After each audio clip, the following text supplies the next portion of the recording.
ఇక for the people topic వస్తే ఇవాళ మనము ఒక మహానుభావుడి గురించి చెప్పుకోవాల్సిన పరిస్థితి. దశాబ్దాల చరిత్ర వెతికినా ఇలాంటి మహానుభావుడు, ఇలాంటి యుగ పురుషుడు లేనటువంటిది సత్యం. At the same time Telugu వాడి ఆత్మాభిమానాన్ని ప్రపంచం మొత్తం చాటి చెప్పిన ఒకే ఒక నాయకుడు ఎన్టీఆర్. ఎన్టీఆర్ అనంటే రామ మంత్రం కంటే కూడా తెలుగోడికి చాలా పవర్ఫుల్గా ఉంటుంది అన్నది కూడా వాస్తవం. అనేకమైనటువంటి విషయాల్లో ఆయనకున్నటువంటి అవగాహన కానీ, అలాగే ఆయన తీసుకున్నటువంటి నిర్ణయాలు కానీ లేనోడి కోసం, బీదోడి కోసం, ఆకలితో అల్లాడుతున్నటువంటి అన్నార్తుల కోసం రాజకీయాన్ని ప్రజలకు చేరవేసినటువంటి మహోన్నత నాయకుడు ఒకే ఒక్కడు. ఈ దశాబ్దమే కాదు, శతాబ్దం మొత్తం వెతికినా అలాంటి నాయకుడు లేడు అన్నది మాత్రం వాస్తవం. కారణం, ఆయన రాజకీయ పార్టీ పెట్టి అత్యల్పమైనటువంటి సమయంలోనే అత్యధికమైనటువంటి యువకులను కూడగట్టి, అలాగే మేల్కొలిపి, రాజకీయాల్లో సామాన్యులు రావాలి, అలాగే ఎస్సీ ఎస్టీ బీసీ మైనారిటీలకు ప్రాధాన్యత పెరగాలి అన్నటువంటి నిర్ణయం తీసుకొని ఆచరించి చూయించిన వాడు ఒకే ఒక్కడు ఎన్టీఆర్. అందులో ఏ సందేహమూ అక్కర్లేదు. అలాగే ఆయన అంతకు ముందు సినిమాలు చూస్తే రాముడైనా ఆయనే, రావణాసురుడైనా ఆయనే, భీముడైనా ఆయనే, అలాగే దుర్యోధనుడైనా ఆయనే. ఆయన ఒక్కడే ఒక్కడు అన్నటువంటి ఒక సత్యం నటన ధురంధరుడిగా ఆయన నిరూపించినటువంటిది కూడా వాస్తవం. అదొక్కటే కాదు, ఆయన సినిమాలే కాదు, ఆయన సామాజిక స్పృహ గమనించినప్పుడు ఆయనలో ఒక చెగువేరా ఉన్నాడు, ఆయనలో ఒక భగత్ సింగ్ కనిపించాడు, ఆయనలో ఒక తపస్వి కనిపించాడు. అలాగే సామాజికవేత్తగా, సాహితీవేత్తగా తెలుగువాడి ఆత్మాభిమానాన్ని ప్రపంచానికి చాటిన ఒకే ఒక నాయకుడు, యుగ పురుషుడు ఎన్టీఆర్ గురించి మనము ఇవాళ చెప్పుకోవడంతో పాటు ఆయన అనుభవించినటువంటి అనేకమైనటువంటి ఇబ్బందులు కూడా ఉన్నాయి. రాజకీయం పవిత్రమైనటువంటి యజ్ఞంగా భావించాడు ఆయన, అలాగే ఆచరించి చూయించాడు.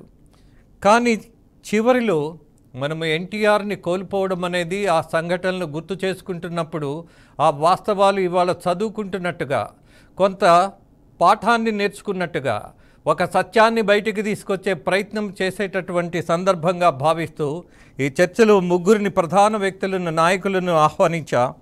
ఆయనకి సమకాలీనులుగా ఉన్నటువంటి ఇద్దరు రాజకీయ నాయకులు. మొదటిగా వసంత నాగేశ్వరరావు గారు, ఆయన మాజీ హోంమంత్రిగా ఉన్నారు, అలాగే సుదీర్ఘకాలం ఎన్టీఆర్తో ప్రయాణం చేశారు. అలాగే కాట్రగడ్డ ప్రసూన్ గారు, మాజీ ఎమ్మెల్యే, ఇప్పటికీ తెలుగుదేశం పార్టీని వీడకుండా ఒకే ఒక పట్టుదలతో తెలుగువాడి పౌరుషాన్ని ఆయన ఎన్టీఆర్ ఎలా అయితే జనంలోకి తీసుకెళ్లారో, ఇవాళ తెలంగాణ రాష్ట్రమే కాదు, ఆంధ్ర రాష్ట్ర పర్యటన కూడా చేసి తెలుగుదేశం యొక్క గొప్పతనాన్ని, నాయకుల గొప్పతనాన్ని కాదు, ఆ పార్టీ గొప్పతనాన్ని 10 మందికి పంచినటువంటి వ్యక్తిగా, అలాగే ప్రముఖ విశ్లేషకులుగా, జర్నలిస్టుగా విక్రమ్ గారు. ఇటీవల శతాబ్ది ఉత్సవాల సందర్భంగా ఆయన రాసినటువంటి సంకలనాలు, ఎన్టీఆర్ ప్రసంగాలు, ఆయన దగ్గరుండి ఆయన గొప్పతనాన్ని అనేక సంకలనాలుగా ప్రచురణకర్తగానే కాదు, అలాగే టీడీ జనార్దన్ గారితో కలిసి ఆయన చేసినటువంటి ప్రయత్నం కూడా అమోఘమైంది. మనము ఎన్టీఆర్ అనే ఒక పదాన్ని నిజంగా ఈ రాష్ట్రంలోనే కాదు, ఈ దేశంలో రామ మంత్రంగా భావించాలేమో అన్నటువంటి పరిస్థితి కూడా ఉన్నది అన్నది వాస్తవంగా. ఒక్కసారి ఆ సందర్భాలను, ఎన్టీఆర్ గారి గొప్పతనాన్ని, పద్ధతుల్ని, ప్రవర్తనను, ఆశల్ని, ఆశయాల్ని అన్నిటినీ కలిపి ఇవాళ ప్రజలకు చేరవేసే ప్రయత్నం చేద్దాం. పెద్దలు ముగ్గురికి ధన్యవాదాలు తెలియజేస్తూ ఈరోజు ఈ కార్యక్రమానికి వచ్చినందుకు. మొదటిగా నాగేశ్వరరావు గారు, మీతోనే ప్రారంభిస్తా. మీరు ఆయనతోటి సుదీర్ఘకాలం ప్రయాణం చేశారు, అలాగే ఇవాళ సమకాలీన రాజకీయాలను దగ్గరగా చూశారు. ఈ రెండింటినీ మీరు చూసినటువంటి ఒక నాయకుడిగా, అలాగే ఒక సామాజిక అవగాహన ఉన్నటువంటి వ్యక్తిగా ఎలా ఎన్టీఆర్ని మీరు ఎలా నిర్వచిస్తారు?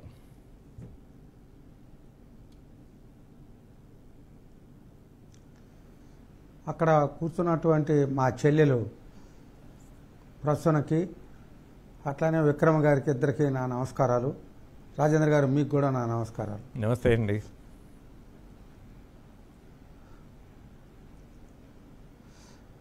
నమస్తే అండి. ఎన్టీఆర్ గారు వారిని గురించి ఈ రోజున వారి జయంతి రోజున మాట్లాడే అవకాశం మీ బీఆర్కే ఛానల్ ఇవ్వటం నా అదృష్టంగా భావిస్తున్నా. ముఖ్యంగా 1900 ఇప్పుడు అక్కడ చెల్లెలు నా సోదరి కాట్రగడ్డ ప్రసన్న ఉంది.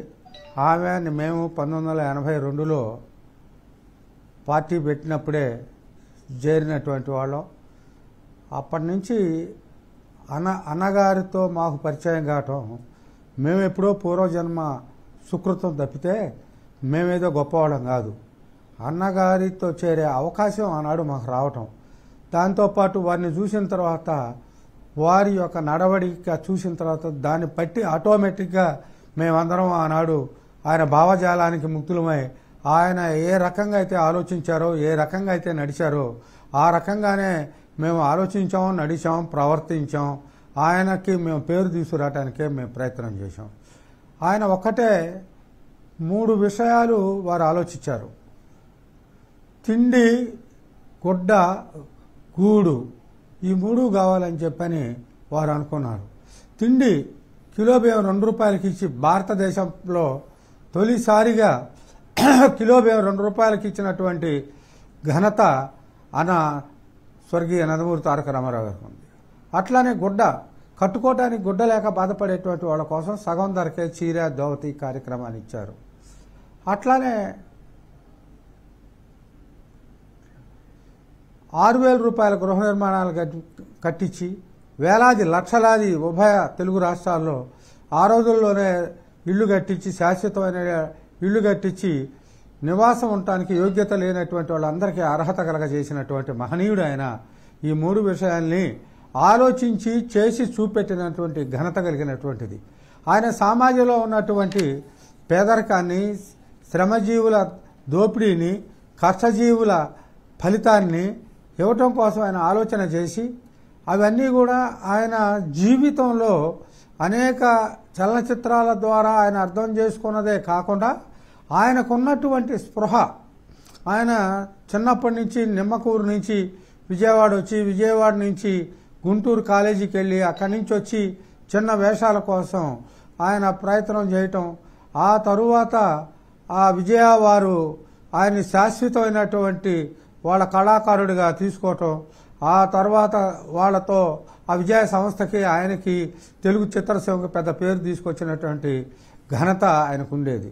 ఒకనాడు 60 ఏళ్ళు పూర్తి అయిన తర్వాత ఇంతకాలం నేను నా కోసం నేనేదో శ్రమ చేశాను, ఇవాళ సమాజం కోసం నన్ను ఆదరించినటువంటి 2 తెలుగు రాష్ట్రాల ప్రజలు ఆనాడు ఉన్నటువంటిది, అంతేకాదు భారతదేశంలో ఉన్న తెలుగు ప్రజలందరికీ ఒక డైరెక్షన్ ఇవ్వటానికి, ఒక ఆలోచన ఇవ్వటానికి, ఒక శ్రమ అంటే ఏమిటి, లేకపోతే కష్టజీవులు అంటే ఏమిటి, లేకపోతే డెమోక్రసీ అంటే ఏంటి, ఇవన్నీ చూపెట్టడం కోసం వారు ఎంతో కృషి చేశారు. కృషి చేయటమే కాదు, అవి ఆదర్శంగా ఆయన ఆయన ఆయన గమనించి మనకి నేర్పినటువంటి విషయాలు చాలా ఉన్నాయి.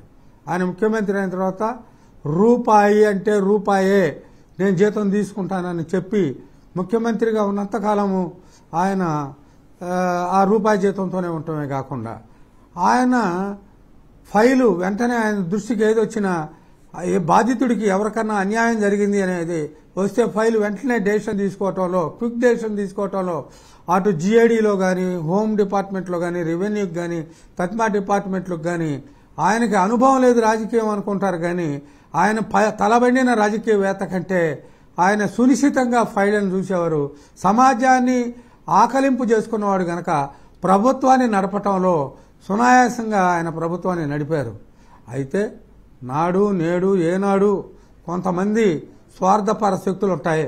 ఆ స్వార్థపర శక్తులు కొంతకాలం ఆయన ఇబ్బంది పెట్టాలని ప్రయత్నం చేసిన ఆయన యొక్క ధైర్యం, ఆయనకున్నటువంటి శక్తి, ఆయనకున్నటువంటి పట్టుదల, వీటన్నిటితో మళ్ళా తిరిగి 4 రోజుల్లోనే మళ్ళా ముఖ్యమంత్రి, రాష్ట్రపతి దగ్గర ఆయన బలాన్ని రుజువు చేసుకొని మరి ఆయన ముఖ్యమంత్రి అయి పేద ప్రజలకి, అదే కనుక రాష్ట్రం ఆనాటి వరకే ఆంధ్రప్రదేశ్ అన్నగారు వచ్చే వరకు ఆంధ్రప్రదేశ్ అంటే మద్రాసీ వాసులు అని చెప్పని అనేవాళ్ళు. మేము ఎప్పుడన్నా ఢిల్లీ వెళితే మేము తర్వాత ఎన్టీఆర్ గారు వచ్చిన తర్వాత ఆంధ్రదేశం ఎన్టీఆర్ దేశం అనేది పేరు వచ్చి రాష్ట్ర వ్యాప్తిగా, ప్రపంచవ్యాప్తిగా, దేశవ్యాప్తిగా కూడా ఘనత సాధించినటువంటి వ్యక్తి. పరిపాలనలో ముఖ్యంగా ఆయన అవలంబించినటువంటి విధానాల ద్వారా, ఆయన చూపెట్టినటువంటి ఆర్థిక, సామాజిక, రాజకీయ విధానాల ద్వారా ఈ రాష్ట్రంలో ఉన్నటువంటి అతివాద శక్తులు కూడా ఆయనకి లాల్ సలాం చేసినటువంటి పరిస్థితి మనందరం గమనించాం. పరిశ్రమలు 2 రాష్ట్రాలకు తీసుకురావడానికి ప్రయత్నం చేశారు. శాశ్వతమైనటువంటి నీటి సౌకర్యం కలగజేయడం కోసం తెలుగు గంగా లాంటి పెద్ద ప్రాజెక్టులను తీసుకొచ్చి నెల్లూరు సోమశిల దగ్గర నుంచి అవతలేపు ఉన్నటువంటిది, అదే రకంగా రాయలసీమని రతనాలసీమగా చేయాలని ఆయన చేసినటువంటి ప్రయత్నం, కోస్టలాంధ్ర కానీ ముఖ్యంగా తెలంగాణలో అనాదిగా సంవత్సరాల తరబడి ఉన్నటువంటి పట్వారీ విధానాల్ని రద్దు చెప్పి, కర్ణం మున్సిబుల్ విధానాన్ని రద్దు చేసి రాజకీయ స్వాతంత్రం కాకుండా సాంఘిక స్వాతంత్రం తీసుకొచ్చిన విప్లవవాది ఆయన. అంతేకాదు ఆడవారికి ఆస్తిలో సమాన హక్కు కావాలని చెప్పని పోరాడి చట్టాన్ని తీసుకొచ్చినటువంటి వ్యక్తి ఆయన. అటువంటి వ్యక్తిని గురించి ఆయనతో మేము 4 అడుగులు వేసినటువంటి మద్భాగ్యం, మేము ఎప్పుడూ ఏ జన్మలోనో పుణ్యం చేస్తే వారితో మేము ప్రయాణం చేసినటువంటిది. ఆయన యొక్క మాట, ఆయన యొక్క నడక, ఆయన యొక్క ఆలోచన 3 ఒకే విధానం. మనసులో కుట్టుపెట్టుకొని బయట ఒకటి మాట్లాడేవారు కాదు. ఈ రెండింటికి భిన్నంగా ఆలోచన చేసేవారు కాదు. ఏ ఆలోచన వచ్చిందో, ఏ మాట మాట్లాడారో ఆ నడకే మాట్లాడారు. అది సత్ప్రవర్తన. అది ఎన్టీ రామారావు గారు కాదు. రామరాజ్యం నుంచి మరొక రామరాజ్యానికి, వెనకటి రామరాజ్యానికి వెళ్ళటానికి ఆయన బాటలు వేసి, ఆయన ప్రవర్తన చేసి, ఆయన చూపెట్టినటువంటి మహనీయులు. ఆయనకి ఎన్ని ఇబ్బందులు వచ్చినా ఒకసారి ఆయన 4 రోజులు ముఖ్యమంత్రిగా తప్పిస్తే తిరిగి ముఖ్యమంత్రి అయ్యే శక్తి ఉంది. ఆ తర్వాత ఒకసారి ఓడిపోతే మళ్ళా తిరిగి ఎన్నికల్లో మళ్ళా గెలిచిన శక్తి ఆయనకు ఉంది. ఆయనకి ఓటమనేది లేదు. ఇతరుల ద్వారా ఏదైనా ఇబ్బందులు జరగటమే తప్పితే ఆయన విధానాన్ని ఆంధ్రప్రదేశ్ 6 కోట్ల మంది ప్రజానీకం ఆయన్ని ఆమోదించారు, అంగీకరించారు. ఆయన మొదటి వరుసలో ఒకనాడు నీలం సంజీవ్ రెడ్డి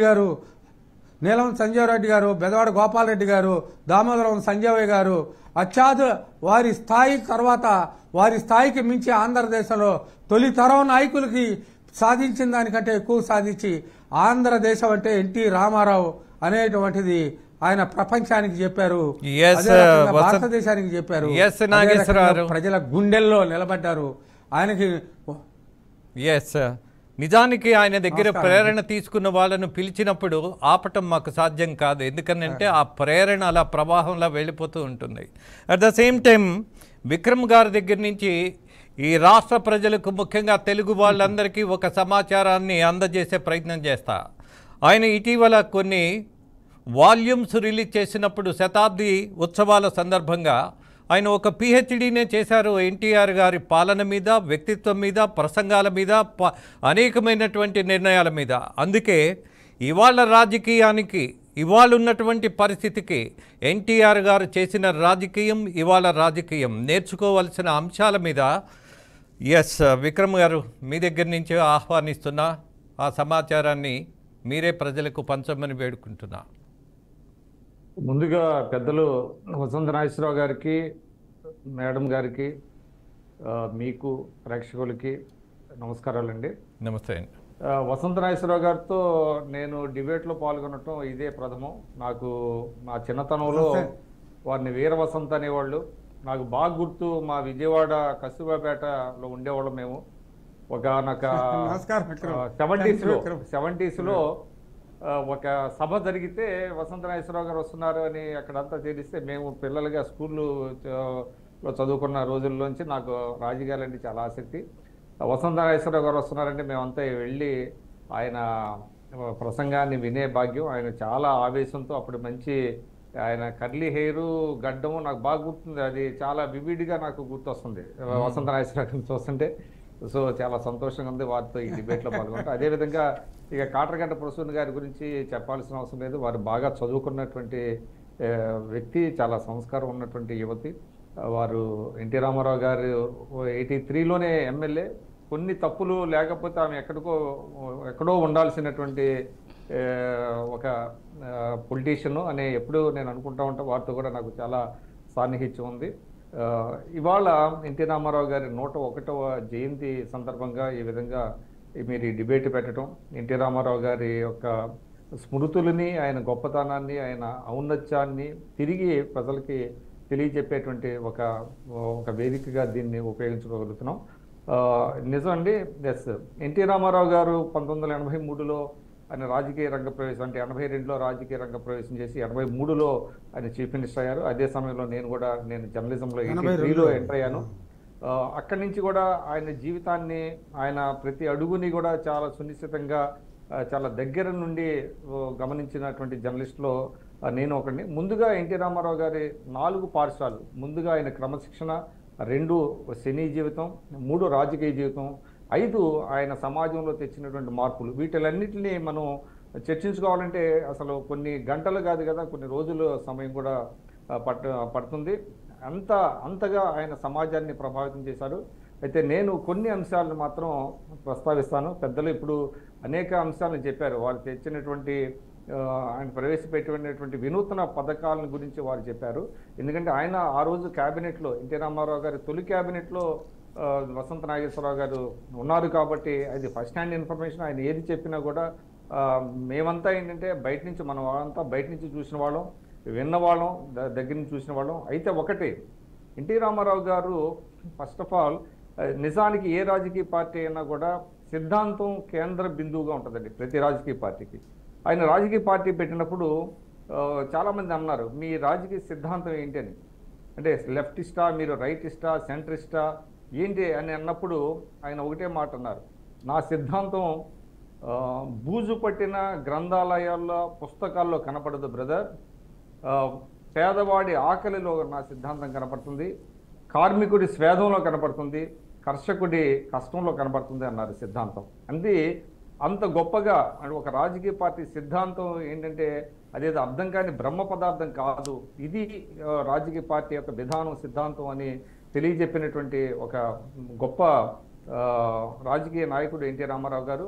అదేవిధంగా మీరు ఎన్టీ రామారావు గారు తొలి ఎన్నికల ప్రణాళికను కనుక పరిశీలిస్తే డాక్టర్ బిఆర్ అంబేద్కర్ గారి రిపబ్లికన్ పార్టీ మేనిఫెస్టోకి, ఎన్టీ రామారావు గారు మేనిఫెస్టోకి చాలా సారూప్యత ఉంటుందండి. కాకపోతే అంబేద్కర్ గారి రిపబ్లికన్ పార్టీ మేనిఫెస్టో చెప్పినప్పటికీ అది దాన్ని అమలు చేయలేకపోయారు, ఎందుకంటే ఆయనకి రాజ్యాధికారం రాలేదు. కానీ ఎన్టీ రామారావు గారికి రాజ్యాధికారం వచ్చింది. ఆయన ఏదైతే ఆయన మేనిఫెస్టోలో పెట్టారో ఆ మేనిఫెస్టోలో అంశాలని ఆయన తూచా తప్పకుండా పాటించారు. ముఖ్యంగా ఆయన రాజకీయాల్లో స్వచ్ఛమైనటువంటి యువతని ఆహ్వానించారు, చదువుకున్న వారిని ఆహ్వానించారు. ఇవాళ కాటగడ్డ ప్రసూదన్ గారిని వచ్చారంటే ఆ రోజున ఆమె లెక్చరర్గా పనిచేస్తున్నారు, పిలిచి టికెట్ ఇచ్చారు. అట్లాంటి వాళ్ళు చాలామంది ఉన్నారు, లెక్చరర్లు, లాయర్లు, డాక్టర్సు, ఇంజనీర్లు ఇట్లాగా ఉన్నారు. అదేవిధంగా యూత్ అండి, యూత్ 1983లో ఎమ్మెల్యేలైన సగటు వయసు 40 సంవత్సరాలు.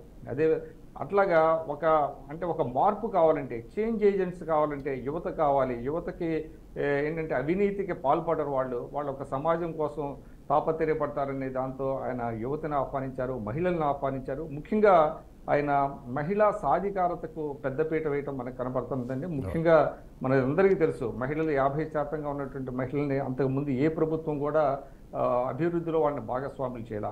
అటువంటిది మహిళలకి ఆయన 30% రిజర్వేషన్లు, ఉద్యోగాల్లో 30% రిజర్వేషన్లు కల్పించారు. అదేవిధంగా స్థానిక సంస్థల్లో రిజర్వేషన్లు కల్పించారు. మహిళా యూనివర్సిటీ పెట్టారు. ఆస్తిలో హక్కు మహిళలకు కల్పించారు. అదేవిధంగా మహిళలకి సంబంధించినటువంటి అనేకమైనటువంటి పథకాలను ఆయన ప్రవేశపెట్టి మహిళలు భాగస్వాములు కావాలి, మహిళా విద్య ఈ సమాజానికి ఉపయోగపడుతుంది అనేటువంటిది మహిళల కోసం ఆయన ఎన్నో చేశారు. అదేవిధంగా సామాన్యులకు టికెట్లు ఇచ్చారండి. ఇవాళ మనం చూసినట్లయితే ఇవాళ 100 కోట్లు ఉన్నటువంటి అభ్యర్థులు మాత్రమే ఎన్నికల్లో పోటీ చేయగలిగేటువంటి పరిస్థితి ఉంది. ఆ రోజు ఎన్టీ రామారావు గారు అవేం చూడాల, అప్పటికే కాంగ్రెస్ పార్టీలో చాలామంది కోటీశ్వరులు ఉన్నారు, కానీ సామాన్యులను నిలబెట్టి గెలిపించుకున్నారు. ఆయన ఒకటే మాట చెప్పారు, బ్రదర్ మీరెవరు డబ్బులు ఖర్చు పెట్టద్దు, నా బొమ్మ పెట్టుకొని మీరు ప్రచారం చేసుకోండి అని చెప్పారు. వారిద్దరికీ తెలుసు, రామారావు గారు అప్పుడు కొంతమందికి మాత్రమే, అంటే బడుగు బలహీన వర్గాలకు చెందినటువంటి అభ్యర్థులకు 5,000 రూపాయలు పార్టీ ఫండ్ ఇచ్చారండి. ఆ పార్టీ ఫండ్ కూడా ప్రజల దగ్గరికి వెళ్ళి ఆయన జోలి పట్టి సేకరించినటువంటి అన్ని దాంట్లోంచి ఆయన 5,000 రూపాయలు విరాళాలు ఇచ్చి వాటితో ఎన్నికలు జరిపించారు. అదేవిధంగా ఆయన రాజ్యసభకి పంపించిన వాళ్ళు చూసినట్లయితే ప్రొఫెసర్ లక్ష్మణ, ఆయన ఒక ప్రొఫెసర్గా యూనివర్సిటీలో ఉంటే ఆయన పిలిచి టికెట్ ఇచ్చారు. ఆ రోజున ఎన్టీ రామారావు గారి దగ్గరికి ధర్మతేజ లాంటి వాళ్ళు సూట్ కేసులతో డబ్బులతో వచ్చారు రాజ్యసభకి వెళ్ళటానికి కోసం. ఆయన నథింగ్ డూయింగ్ అన్నారు, సామాన్యులకు ఇచ్చారు. ఆ విధంగా రాజకీయాన్ని ఒక సామాన్యుల చెంతకు తీసుకెళ్లేటువంటి పరిస్థితి. అదేవిధంగా మీకు ఇక బీసీల గురించి చెప్పాల్సి వస్తే 50s డాక్టర్ రామ్ మనోహర్ లోహియా బీసీలకి రాజ్యాధికారం కావాలి, అది ఒక నేషనల్ ఎజెండా కావాలని ఆయన పదే పదే మాట్లాడేవారు. కానీ ఎన్టీ రామారావు గారు దాన్ని చేసి చూపించారు. లోహియా ఏదైతే చెప్పారో దాన్ని రామారావు గారు బీసీలకి స్థానిక సంస్థలు రిజర్వేషన్లు కల్పించారు. వాళ్ళకి అన్ని విధాలుగా అండదండలుగా ఉన్నారు. అందువల్లే తెలుగుదేశం ఆవిర్భావం తర్వాత బీసీలు బలపడ్డారు, రాజకీయంగా బలపడ్డారు, ఆర్థికంగా బలపడ్డారు, వాళ్ళ యొక్క సామాజిక స్థాయి పెరిగింది. ఆ విధంగా చూస్తే రామారావు గారు నిజమైనటువంటి అంబేద్కరిస్టు, నిజమైనటువంటి లోహియాయిస్ట్ అని కూడా మనం చెప్పాలి. ఇక ఆయన జాతీయ రాజకీయాల్లో ఆయన పోషించినటువంటి పాత్ర మనం చూసినట్లయితే కాంగ్రెసేతర పక్షాలన్నింటినీ ఒక చోటకి చేర్చి దాదాపు ఆ రోజు ఉన్నటువంటి 29 పార్టీలని ఒక చోటకి తీసుకొచ్చి విజయవాడలో కాన్క్లేవ్ నిర్వహించారు. నా బాగా గుర్తు, నేను అప్పుడు బెడ్డింగ్ జర్నలిస్ట్గా ఉండి విజయవాడ అడ్రోడ్డు దగ్గర, అంటే అక్కడ అడ్రోడ్డు దగ్గర సర్క్యూట్ గెస్ట్ హౌస్ అని ఉంటుంది. ఆ సర్క్యూట్ గెస్ట్ హౌస్లో జాతీయ మీడియాతో ఆయన మాట్లాడారు. ఆ జాతీయ మీడియాతో మాట్లాడినప్పుడు నార్త్ అంటే ఉత్తరాదికి చెందినటువంటి ఒక జర్నలిస్ట్ ఒక ఆయన అన్నాడు, రామారావు గారు అంటే ఇంగ్లీష్లోనే, యు ఆర్ వెరీ లక్కీ అండి, you did not have any high command అంటే ఆయన వెంటనే ఒక మాట అన్నారు, పీపుల్ ఆర్ మై హైకమాండ్ అన్నాడు. వెంటనే ఆ మాట అనగానే చాలా, ఎందుకంటే ఆయన చాలామంది అనుకునేవాళ్ళు ఆయన పేపర్లో చదవరు, ఆయనకి రాజకీయ పరిజ్ఞానం తక్కువ అనుకునేవాళ్ళు. కానీ ఆయనకి అబండెంట్ కామన్ సెన్స్ ఉండేది. ఆయన ఎక్కడ తడుముకునేవాడు కాదు. ఎందుకంటే ఆయనకు ఒక అంటే పేద ప్రజలకి ఏదో ఒకటి చేయాలి అనేటువంటి ఒక ఇది ఉండేది. ఆ ఉన్న బట్టే ఆయన అసలు ఎక్కడా కూడా ఏమీ తడుముకోకుండా చెప్పాడు. అదేవిధంగా ఆయన సబ్సిడీ రైస్ 2 కిలో ₹2 బియ్యం పెట్టాలన్నప్పుడు కొంతమంది వెళ్ళి ఐఏఎస్ ఆఫీసర్లు, సీనియర్ ఐఏఎస్ ఆఫీసర్లు, సార్ దీనివల్ల కొంచెం ఎక్స్చెక్కర్ మీద బర్డెన్ పడుతుంది, దీనికి ఇవ్వటం మంచిదేనా అంటే ఆయన ఒకటే మాట అన్నారు, పేదవాడికి ఇంత మనం నైవేద్యం పెట్టని రాజకీయం దేనికండి, అవసరం లేదు, ఎంత ఖర్చైనా పర్వాలేదు, మనం ఇవ్వాల్సిందే అన్నారు. అంటే ఆయన ఆలోచనలు కానీ ఆయన పథకాలన్నీ కూడా పేదవాడి చుట్టూ, పేదవాడి సెంట్రిక్గానే రూపొందుకున్న పరిస్థితి ఉన్నది. అట్లాగా చెప్పాలనుకుంటే అనేకం ఉన్నాయి. ఆయన అసలు సంపన్నులని దగ్గరికి చేర్చుకునేవాడు కాదు. సంపన్నులు అంటే ఆయనకు పెద్ద వ్యామోహం లేదు. అసలు సంపన్నులని దగ్గరికి చేర్చుకోవడం, ఆయన అందరూ పేదలు, మధ్యతరగతి వాళ్ళని దగ్గరికి చేర్చుకున్నారు. వాళ్ళకి రాజకీయంగా జన్మనిచ్చారు, రాజకీయంగా అనేక పదవులు ఇచ్చి ప్రోత్సహించారు. అందువల్ల ఆయనకున్నటువంటి అంటే కళల పట్ల, భాష పట్ల ఆయనకున్నటువంటి అభిమానం, అనురక్తి మనం తెలుసు. ట్యాంక్ బండ్ మీద విగ్రహాలను స్థాపించడం లాంటి కార్యక్రమాలు అనేకం చేశారు. అందువల్ల ఎన్టీ రామారావు గారు ఖచ్చితంగా ఆయన ఒక శకపురుషుడు. ఎన్టీ రామారావు గారి గురించి తెలియాలంటే ఇవాళ చాలామందికి ఏంటంటే కొన్ని అంశాలనే స్పృశిస్తారు, కానీ ఆయన నిజమైనటువంటి ఎన్టీ రామారావు గారు ఏంటి, వాళ్ళ ఆలోచనలు ఏంటి, ఆయన ఏ విధంగా వ్యవస్థను మార్చారని తెలియజెప్పడం కోసం ఫస్ట్ టైం నేను అసెంబ్లీ స్పీచెస్ అన్ని సంకలనం చేసేది మీరు ప్రస్తావించారు కాబట్టి చెప్తున్నాను. అదేవిధంగా ఆయన చారిత్రక ప్రసంగాలునే అవి కూడా ఒక పుస్తక రూపంలో తీసుకొచ్చాను. అదేవిధంగా ఇదంతా మేమంతా ఒక కమిటీ లాగా ఫామ్ అయ్యాము. టీడీ జనార్దన్ గారు చైర్మన్గా, మేమంతా సభ్యులుగా అవన్నీ కూడా నేను దగ్గరుండి దాదాపు 7-8 నెలలు శ్రమించి ఒక సావనీరు కూడా, ఆ సావనీరులో కూడా చాలామంది ఆర్టికల్స్ వేసాం. వాళ్ళకున్న అనుబంధాలు ఎన్టీ రామారావు అంటే different walks of life, not only politicians. అదేవిధంగా ఆయన సామాజిక సేవ చేశారు. ఇది ఒకటి చాలా ఇంపార్టెంట్ విషయం ఏంటంటే ఆయన విజయ సంస్థలో ఆయన ఒక అంటే కాంట్రాక్ట్గా ఉండి హీరోగా పనిచేస్తున్నప్పుడు రాయలసీమలో దుర్భిక్షం వస్తే ఆయన వెంటనే తోటి కళాకారులతో పాటు అక్కడ అనేక కార్యక్రమాలు చేసి విరాళాలు సేకరించి ఇస్తే విజయ సంస్థలో ఉండేటువంటి చక్రపాణి గారు, నాగిరెడ్డి గారు ఆయన రామారావు గారిని పిలిచి, రామారావు గారు మాకు చెప్పకుండా మీరు ఎలా వెళ్ళారని అడిగితే, ప్రజలకి ఇబ్బందులు వచ్చినప్పుడు నాకు మీ దగ్గర పర్మిషన్ తీసుకోవాల్సిన అవసరం నాకు లేదని చెప్పి ఆ విజయ సంస్థ నుంచి బయటకు వచ్చి సొంతంగా ఒక సంస్థను ఏర్పాటు చేసుకొని ఎన్ఏటి సంస్థ, దాని ద్వారా కొన్ని సినిమాలు తీసినటువంటి చరిత్ర ఉంది. అందువల్ల మనం సినిమా పరంగా కావచ్చు, రాజకీయ పరంగా కావచ్చు, సామాజికంగా కావచ్చు ఎన్టీ రామారావు గారితో సరిపోల్చదగినటువంటి నాయకుడు భారతదేశంలో లేదు. మీరు చెప్పినట్టుగా ఆశ్చర్యం ఏంటంటే ఇప్పటికీ ఆయనకి భారతరత్న అనేది రాకపోవడం అనేటువంటిది చాలా శోచనీయం. ఇప్పటికైనా కేంద్ర ప్రభుత్వం, కొత్తగా ఏర్పడే కేంద్ర ప్రభుత్వం అయినా ఆయనకి భారతరత్న ఇవ్వాలి. భారతరత్న ఇవ్వటం ద్వారా భారతరత్నకి ఒక మంచి గౌరవం లభిస్తుంది అనేది నా అభిప్రాయం అండి. ఎస్ విక్రమ్ గారు, కేంద్ర ప్రభుత్వం ఇచ్చినా ఇవ్వకపోయినా భారతదేశంలో అందరికంటే మనందరిలో మిన్నగా గొప్పగా అందరికీ అండగా ఉన్నటువంటి ఒకే ఒక నాయకుడికి ఏ ప్రభుత్వం ఏ బిరుదిచ్చినా ఇవ్వకపోయినా పెద్ద ఆలోచన చేయాల్సిన అవసరమేమీ లేదు. కానీ బట్ ఇవ్వాల్సిన బాధ్యత మాత్రం కేంద్ర ప్రభుత్వానికి ఉన్నది అన్నటువంటి అంశాన్ని పదే పదే పెద్దలు గుర్తు చేస్తున్నారు. ప్రసూన్ గారు, I think you are the most youngest politician అనుకుంటాను ఆ రోజుల్లో. మీరు హైలీ ఎడ్యుకేటెడ్గా ఉండి అనేకమైనటువంటి అవకాశాలు ఉన్నా కూడా ఏ నేపథ్యంలో మీరు రాజకీయాల్లోకి రావాలనిపించింది? నేను కాలేజీలో ఒక లెక్చరర్గా, అందులో కూడా పిసిసి ప్రెసిడెంట్గా వెంకటస్వామి గారు ఉన్నారండి. ఆయన కళాశాలలో పనిచేస్తూనే రామారావు గారికి ఆయన ఎప్పుడైతే పార్టీ పెడుతున్నారని చెప్పారో ఆ రోజున మార్చి 29వ రోజున ఎమ్మెల్యే క్వార్టర్స్లో జరిగిన మొదటి సమావేశంలోనే నేను వెళ్ళి మైక్ తీసుకొని మాట్లాడానండి. మాట్లాడి ఆయన ముందు ఆయన మాట్లాడక ముందే నేనే గబగబా పైకి వెళ్ళి, ఈరోజు మీ వెనక మేమంతా యూత్ వస్తున్నామండి, నేను ఇండియన్ ఫారిన్ సర్వీస్ కూడా సెలెక్ట్ అయ్యాను అడ్మినిస్ట్రేటివ్ సర్వీసుల్లో, కానీ మీరు రాజకీయాలకు వచ్చినప్పుడు నీతి నిజాయితీ ఉంటుంది, కొత్త రక్తం రావటానికి మీ వెనక వచ్చిందండి. ఇంతవరకు కూడా ఒక రకమైన సంస్కృతికి మేమంతా కూడా విసిగిపోయి ఉన్నాం, మీలాంటి వ్యక్తి కనుక వస్తే మా అందరికీ కూడా ఒక దృక్పథం వస్తుందని అన్నప్పుడు నన్ను మాట్లాడమన్నారండి. మాట్లాడమన్నారు. ఏప్రిల్ 11వ తేదీన ఆ రోజున నిజాం కాలేజ్ గ్రౌండ్స్లో ఒక సమావేశం పెట్టారు. ఏ అంశం మీద మాట్లాడారు మీరు? నేను ఆ రోజున రమేజాబీ సంఘటన ఎత్తుకున్నానండి.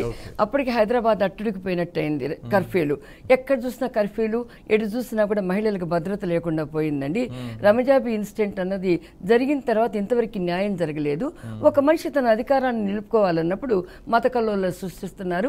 రమజాబీ ఒక స్త్రీ అయినప్పటికీ కూడా ఆమెను స్త్రీగా చూడకుండా ఒక మతం ఆపాదించే ప్రయత్నం కొనసాగించిందని, అలాగే తారకేశ్వరి సిన్హా, ఈ విషయాలన్నీ ప్రస్తావించానండి.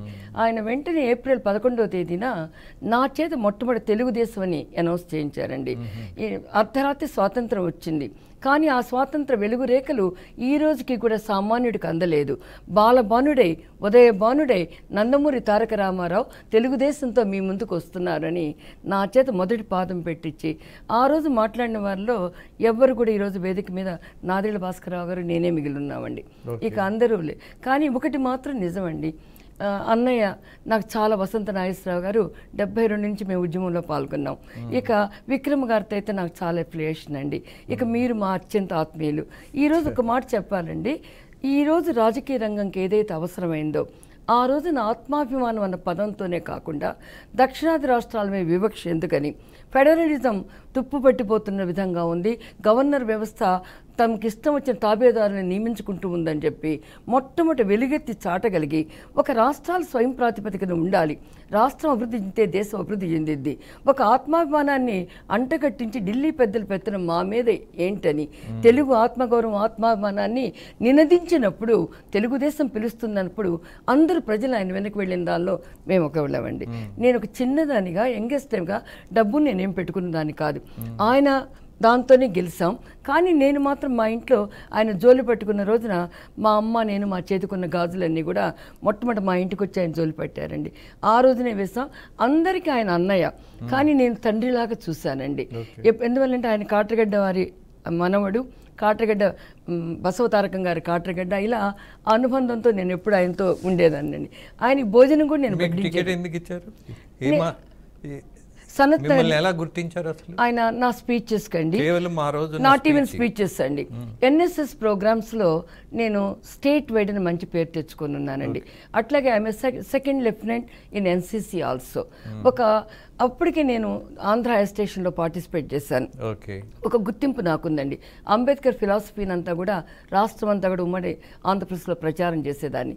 ఇక రాజకీయ నేపథ్యం నాకు లేకపోయినా నేను రంగా గారి సమీప బంధువుని, కాటగడ్డ బాలకృష్ణ గారి సమీప బంధువునండి.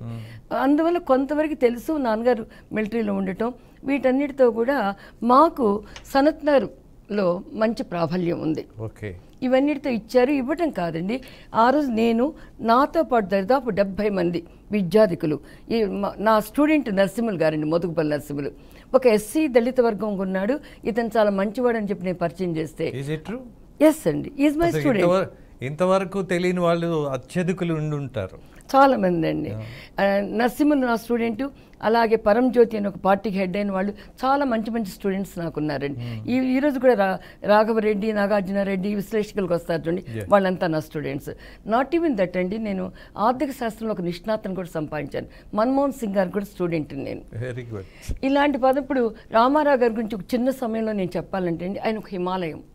ఆ హిమాలయంలో అసలు పేద ప్రజల కోసం సమాజమే దేవాలయం అనుకొని ఇక్కడ మీ tag line you are for the people అంటున్నారండి. ప్రజల కోసం వచ్చిన వ్యక్తి, ప్రజల కోసం ఒక వ్యవస్థను తెచ్చిన వ్యక్తి, ప్రజల కోసం ప్రజాస్వామ్యం కావాలని కలలుగంటం కాదు, రూపకల్పన చేసి ముందుకు తీసుకువెళ్ళి ఈరోజు అందరికీ ఆదర్శమైన వ్యక్తి, ఒక యుగకర్తే కాదండి, ఇంకొక కొన్ని జన్మలు ఎత్తినా కూడా ఆయన లాంటి ఒక మహానాయకుడు మనకు పుట్టాడండి. దానికి తోడు నాకు ఇవాళ ఎన్ని గర్వకారణాలంటే ఒక యంగెస్ట్ ఎమ్మెల్యేనే కాదండి, మొట్టమొదటి డబుల్ బెడ్రూమ్ హౌసెస్ అంటూ, ఆ రోజు ఆయన డబుల్ బెడ్రూమ్ హౌస్ అని అనలేదండి, ఇల్లు ఇవ్వటం అన్నారు. ఆ ఇల్లు ఇవ్వటం అన్నది కూడా నా నియోజకవర్గంలో మినిస్టర్ రోడ్లో స్టార్ట్ చేసాం. అలాగే 2 రూపాయలకి కిలో బియ్యం కూడా నా నియోజకవర్గంలోనే మేము స్టార్ట్ చేయడం జరిగిందండి. ఇలా ఆయన చేసిన సంక్షేమ కార్యక్రమాలన్నిటికీ కూడా శ్రీకారంలో పాలు పంచుకున్నానని గర్వం. దానికి తోడు ఈరోజు నిజంగా చెప్పాలంటే అండి, మొన్న వ్యవస్థను చూసిన తర్వాత రాజకీయాల్లో డబ్బు ప్రభావం పెరిగిపోయి 500 కోట్లు, 600 కోట్లు, 1000 కోట్లు ఉన్న వ్యక్తి రాజకీయ నాయకుడు అవుతున్నాడు అన్నప్పుడు ఏమాత్రం నేపథ్యం లేని నాలాంటి అనేక మందిని, మా వసంత నాగేశ్వరరావు అని అంటే అప్పటికే వీర వసంతరాయుడు ఆయన, కానీ అంతగా ఇంకా మామూలు వ్యక్తులు అనేక మంది, తమ్మినేని సీతారాం కావచ్చు, కళా వెంకటరావు కావచ్చు, నేను కావచ్చు, అయ్యన్న పాత్రుడు కావచ్చు, ఇలాంటి వాళ్ళందరినీ తీసుకొచ్చి నా అదృష్టం తెలంగాణలో ఏకైక తెలుగుదేశం ఎమ్మెల్యేగా నేను గెలిచానండి. కాబట్టి ఈరోజు తెలంగాణ లాంటి రాష్ట్రంలోనండి ఇది మాకు ఊపిరిచ్చింది, మాకు ఈ ఒక నీరు పోసింది, మాకు అన్నం పెట్టింది. ఈ రాష్ట్రంలో నేను చూసిందండి, పటేల్ పట్వారీ వ్యవస్థతో ప్రజలంతా కూడా బాధపడుతున్న సమయంలో ఆ దురహంకార కొరల్లోంచి బయటకు తీసుకొచ్చి సామాన్యుడికి రాజకీయాన్ని అందజేసి, దళితులకు రాజకీయాన్ని అందజేసి, బీసీలకు రాజ్యాధికారాన్ని ఇచ్చి, వారసత్వ రాజకీయాలు కాదని చెప్పి, పెట్టుబడిదారీ వ్యవస్థ రాజకీయాలు కాదని చెప్పి ప్రక్షాళన చేసింది మా మహనీయుడైనటువంటి నందమూరి తారక రామారావు గారు. ప్రసన్న గారు, నేను మొదట్లోనే అన్నాను, యువకులనైతే ఆపగలమేమో కానీ 60 ఏళ్ళు దాటిన యువకులను మాత్రం ఆపలేం. దట్టు ఎన్టీఆర్తో ప్రయాణం చేసినటువంటి ఈ నాయకుల్ని వసంత నాగేశ్వరరావు గారు ప్రారంభిస్తే నేను ఆపలేని పరిస్థితి. అలాగే ప్రసూన్ గారు చెప్తుంటే వింటూ కూర్చోవలసిన దశ. అలాగే విక్రమ్ గారు, ఒక మహోద్భుతమైనటువంటి అధ్యాయాన్ని మనము మిస్ అయ్యాము అన్నటువంటి ఆలోచన కూడా నాకు అనిపిస్తూ ఉంటుంది. ఈ దేశానికి ప్రధాని కావలసినటువంటి ఎన్టీఆర్ ఆ అవకాశాన్ని కోల్పోయారు ఎందుకని అన్నటువంటి వేదన కూడా మిగిలిపోయినటువంటి దశ. ఒకసారి గుర్తు చేద్దాం విక్రమ్ గారు. ఎస్ సార్, ఖచ్చితంగా అండి. అంటే ఆయన 1984లో తెలుగుదేశం పార్టీ ప్రధాన ప్రతిపక్షం అండి. ఎందుకంటే ఇందిరాగాంధీ గారి మరణం తర్వాత కాంగ్రెస్ పార్టీ ప్రభంజనం దేశవ్యాప్తంగా కాంగ్రెస్ గాలి వీచింది, సానుభూతి పవనాలు వీచాయి. కానీ ఆంధ్రప్రదేశ్లో మాత్రం తెలుగుదేశం పార్టీ 42కి 35 సీట్లు గెలుచుకొని ఆ రోజు ప్రధాన ప్రతిపక్షంగా ఉన్నది. ప్రధాన ప్రతిపక్షంగా తెలుగుదేశం పార్టీ వ్యవహరించినటువంటి పరిస్థితి. ఆ సమయంలోనే రాజీవ్ గాంధీ గారి ఇమేజ్ కూడా చాలా అద్భుతమైనటువంటి ఇమేజ్ వచ్చింది. మొదటి 2 సంవత్సరాలు దేశ విదేశాల్లో కూడా రాజీవ్ గాంధీ గారి అంటే గొప్ప పేరుంది. అయితే క్రమంగా ఎప్పుడైతే బోఫోర్స్ స్కామ్ అనేది బయటకు వచ్చిందో, ఆ బోఫోర్స్ స్కామ్ మీద ఎన్టీ రామారావు గారు ఆ రోజు నేషనల్ ఫ్రంట్ అనే దాని మీద పెట్టి 106 మంది ఎంపీలతో రాజీనామా చేయించారు. ఎందుకంటే రాజీవ్ గాంధీ గారు రాజీనామా చేయాలనే డిమాండ్తో ఆయన 106 మంది ఎంపీలతో రాజీనామా చేయించింది. అది పెద్ద నేషనల్ వైడ్గా చాలా పెద్ద ఎఫెక్ట్ ఇచ్చిందనమాట. అంటే కాంగ్రెస్ పార్టీ ఇమేజ్ బాగా డెంట్ అయిందండి. ఆ సమయంలోనే విపి సింగ్ గారు ఆయన ఆర్థిక మంత్రిగా ఉన్నారు, తర్వాత డిఫెన్స్ మినిస్టర్గా ఉన్నారు. ఆయన రాజీవ్ గాంధీ గారితో విభేదించి బయటకు వచ్చారు. విభేదించి బయటకు వచ్చిన తర్వాత ఆయన కన్వీనర్, ఎన్టీ రామారావు గారు కన్వీనర్, తర్వాత విపి సింగ్ గారు ఆయన ప్రధానమంత్రి అయ్యారు నేషనల్ ఫ్రంట్కి.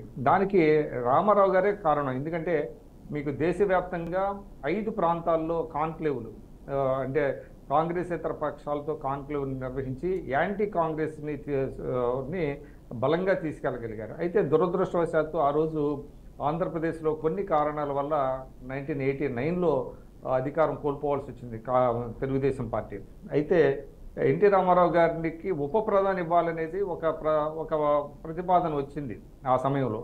కానీ ఎన్టీ రామారావు గారు పెద్దగా దాని మీద మొగ్గు చూపలేదు. దేవిలాల్ గారు ప్రధానమంత్రి అయ్యారు.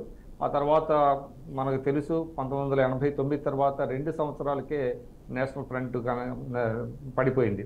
అయితే ఎన్టీ రామారావు గారు ఎప్పుడూ కూడా అంటే కేంద్ర పెత్తనాన్ని ఆయన భరించలేక కాంగ్రెస్ పార్టీ మీద ఆయన ఒక దాన్ని ఏమంటారంటే రాజీ లేని పోరాటం చేశారు, కానీ ఆయన పదవుల కోసం చేయలేదండి.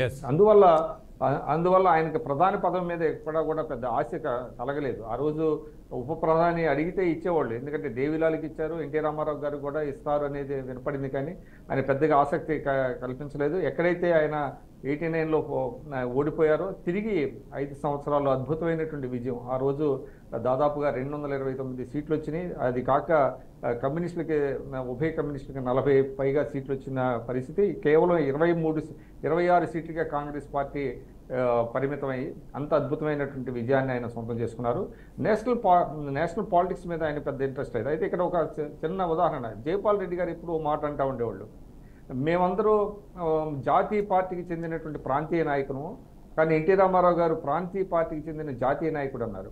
ఆ రోజున ఎన్టీ రామారావు గారు 1984 ఆగస్టు సంక్షోభం తర్వాత ప్రజాస్వామ్య పరిరక్షణ ఉద్యమంలో అటు లెఫ్ట్ పార్టీని ఇటు రైట్ వింగ్ బీజేపీని ఇద్దరిని కలుపుకున్నారు. అది అద్భుతమైనటువంటి సన్నివేశం. దేశ రాజకీయాల్లో లెఫ్ట్ రైట్ అటు బీజేపీ ఇటు ఉభయ కమ్యూనిస్టు పార్టీలు కలిసి ఇక్కడ ఫైట్ చేయటం అనేటువంటిది ఎక్కడ కలవటం అనేటువంటిది ఎక్కడ జరగలేదు. ఆ ఘనత ఎన్టీ రామారావు గారిది. ఆ రోజు 2 పార్టీలు కూడా సపోర్ట్ చేసినాయి. ఇక్కడ 85లో ఇటు వామపక్షాలతో పొత్తు పెట్టుకున్నారు, బీజేపీతో కూడా పొత్తు పెట్టుకున్నారు. 85లో తిరిగి అధికారంలోకి వచ్చారు ఎన్టీ రామారావు గారు. అందువల్ల ఆయనకి ప్రధాన పదవి మీద పెద్దగా ఆసక్తి లేదండి. కానీ జాతీయ రాజకీయాన్ని మార్చాలి, ఎందుకంటే రాష్ట్రాలు బలంగా ఉంటేనే కేంద్రం బలంగా ఉంటుంది అని ఆయన చేసినటువంటి కృషి ఫలితంగానే సర్కారియా కమిషన్ ఏర్పాటైంది. మనందరికీ తెలుసు, సర్కారియా కమిషన్ ఏర్పాటైన తర్వాతనే మనకి ఫైనాన్స్ కమిషన్ రాష్ట్రాలకు ఇచ్చేటువంటి డెవల్యూషన్ ఫండ్స్ని పెంచడం జరిగింది. అదేవిధంగా ఉమ్మడి జాబితాలో అనేక అంశాలని రాష్ట్రాలకి బదలాయింపు జరిగింది. అట్లానే రాష్ట్రాల ఎన్డీసీ లాంటిది అంటే నేషనల్ డెవలప్మెంట్ కౌన్సిల్లో కూడా రాష్ట్రాల వాదన బలంగా వినిపించడం అనేటువంటిది అది సాధ్యపడింది. అంతవరకు ఏంటంటే రాష్ట్రాలు కేంద్రం ఏది చెప్తే అది, కేంద్రం ఏది పడేస్తే అది, అంటే ఏది విధిలిస్తే అది తీసుకునేటువంటి పరిస్థితి ఉండేది.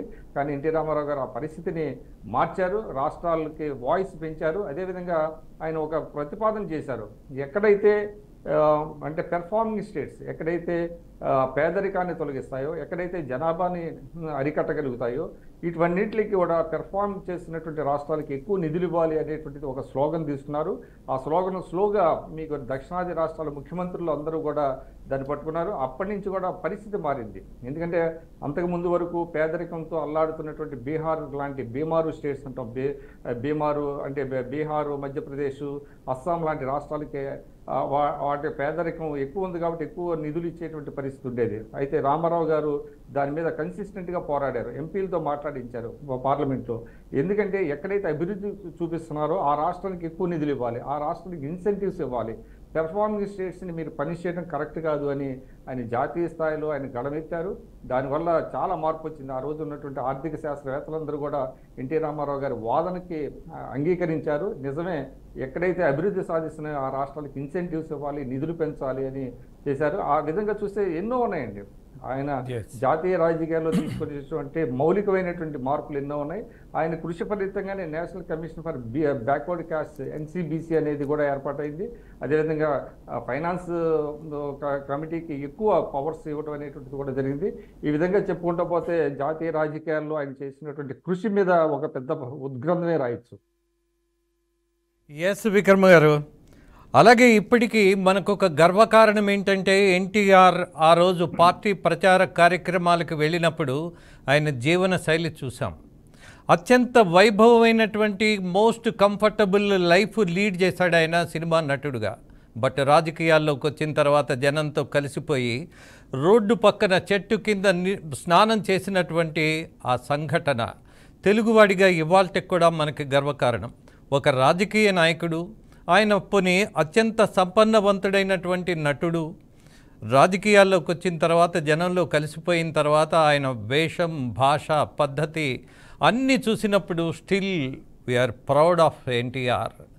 ఎస్ నాగేశ్వరరావు, ఆయన ప్రచార కార్యక్రమాలను చూసే మీలాంటి యువకులంతా ఆ రోజుల్లో యువకులుగా మీరందరూ రాజకీయాల్లోకి రావాలన్నటువంటి ఒక ఆలోచన వచ్చి ఉంటుంది. Do you remember? గుర్తొస్తుందా?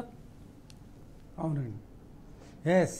ఇప్పుడు మీరు ఇప్పుడు చెప్పారే రోడ్డు ప్రక్కన స్నానాలని, అది మా జిల్లాలోనే, కృష్ణా జిల్లాలో పెడన్లోనే పక్కన కాలువ పోతుంటే అక్కడే స్నానం చేసి ఆయన అక్కడే బందర్లో మీటింగ్ పెట్టాం. పోతే ఒక్క విషయం చెప్తా రాజేంద్ర గారు, ప్లీజ్.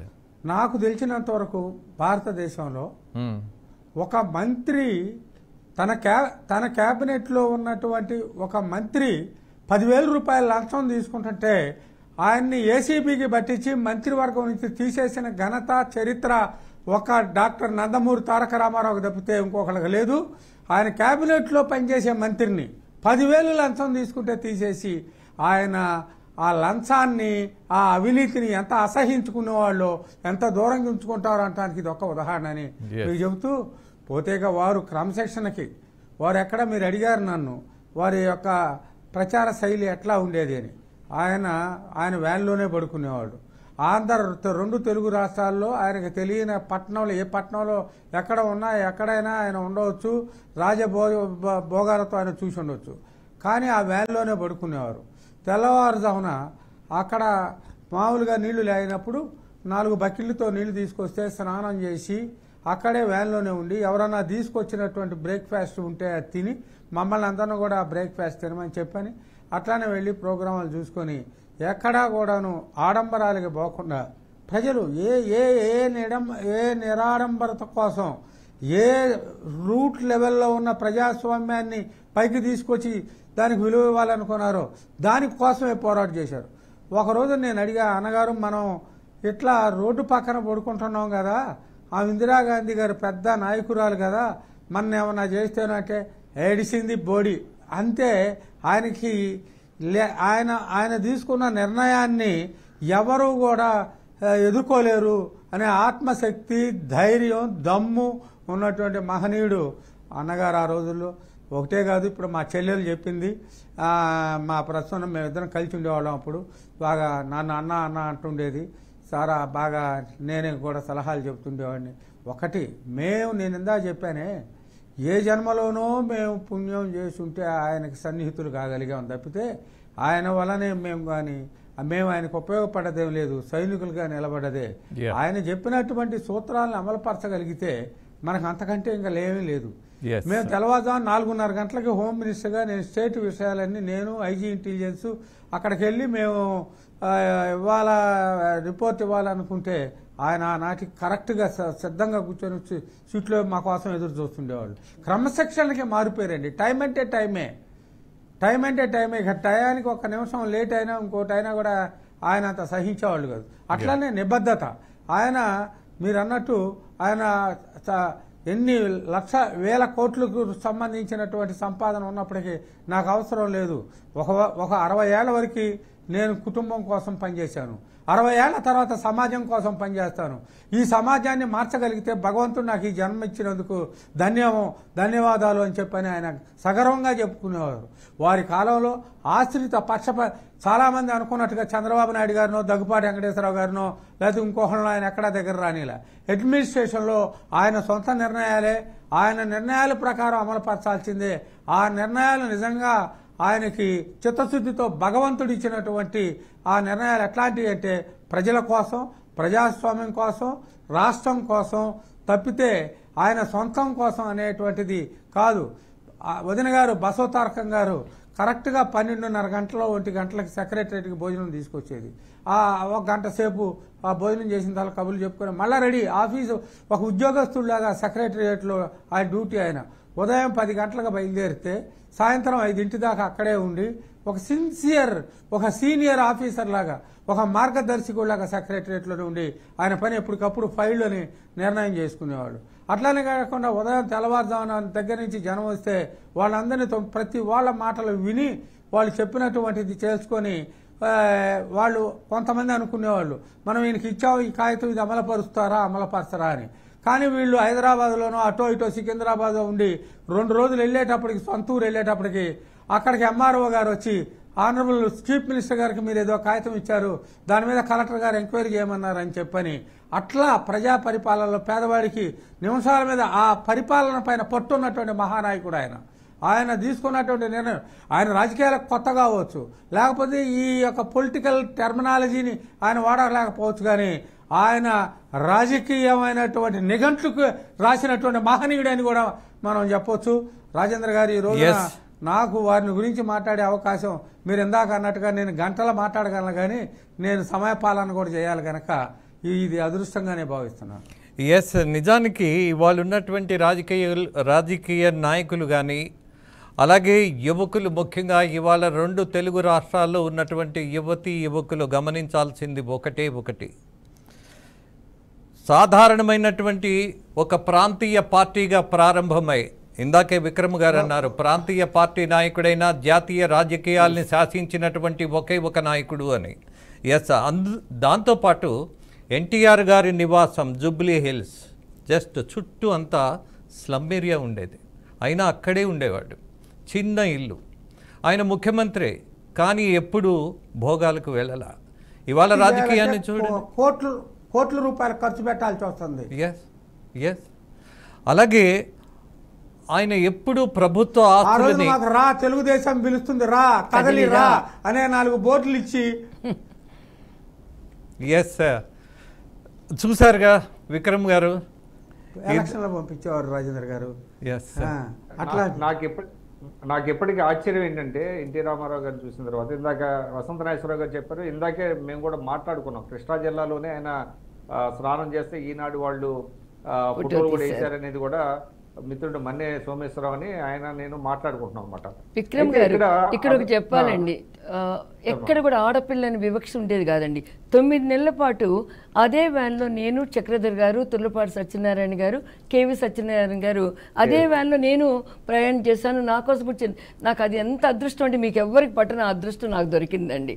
ఆయనతోనే నేను ఇక్కడ చెప్పదలుచుకుంది ఏంటంటే రాజేంద్ర గారు, మనం స్నానం గురించే మాట్లాడుతున్నాం అండి. ఆయన సూపర్ స్టార్ గా ఉన్న రోజుల్లో బహిర్భూమికి కూడా బయటికి వెళ్ళేవాడండి ఆయన. అంటే మనం అదేదో సిగ్గుగా మనం చెప్పుకోవాల్సిన ఒక వ్యవసాయ కుటుంబం. అసలు అది తలుచుకుంటేనే ఆశ్చర్యం అనమాట. ఆయన బహిర్భూమి అంటే కాలకృత్యాలు కూడా ఆయన బయటికి వెళ్ళటం అనేటువంటిది అసలు మనం తలుచుకుంటేనే ఆశ్చర్యం అనమాట. అంత మహానటుడు, అంత గొప్ప శ్రీమంతుడిగా ఉండి, అంటే ప్రజల కోసం నేను ఏదైనా చేయగలను అనేది నిరూపించడం కోసం ఆయన వచ్చాడు.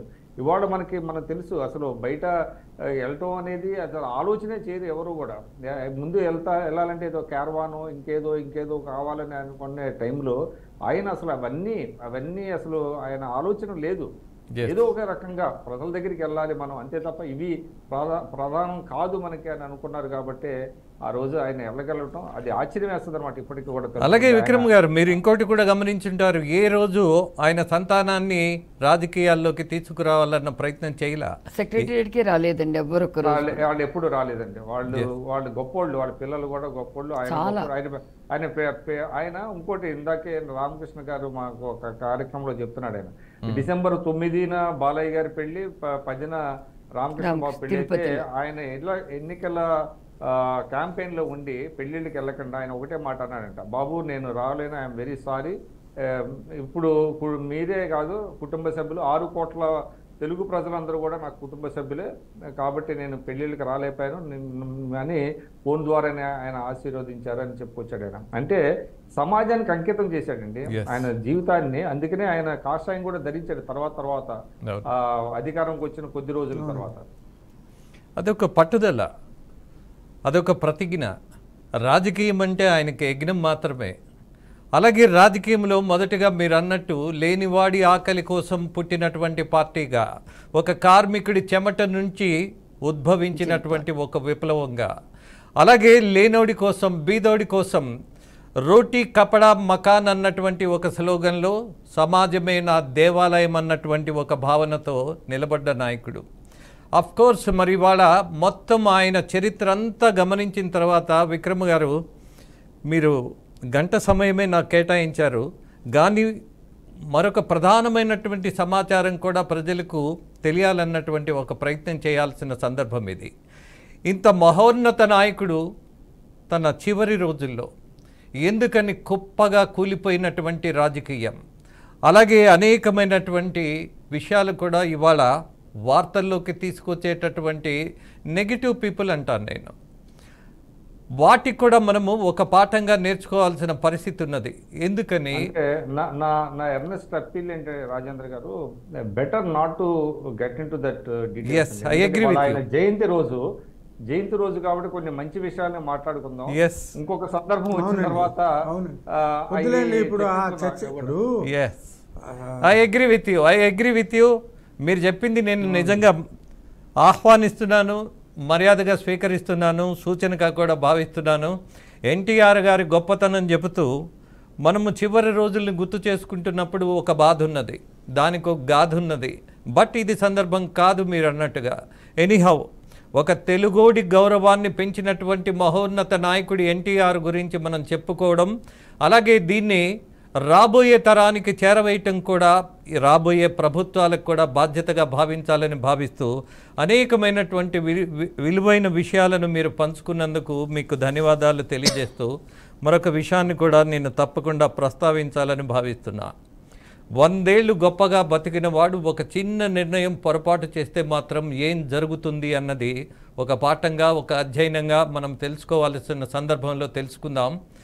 ఎనీహౌ, మరీ మనం ఎన్టీఆర్ అనేటటువంటి 3 అక్షరాలని ఒక మంత్రంగా జపిస్తే వచ్చేటటువంటి శక్తి ఏదైతే ఉంటుందో అది రాష్ట్ర ప్రజలకు ఉండాలని భావిస్తూ విక్రమ్ గారు, నాగేశ్వరరావు గారు, అలాగే ప్రసన్న గారు ముగ్గురికి ధన్యవాదాలు తెలియజేస్తూ ముగిస్తూ నమస్తే, మీ రాజేంద్ర.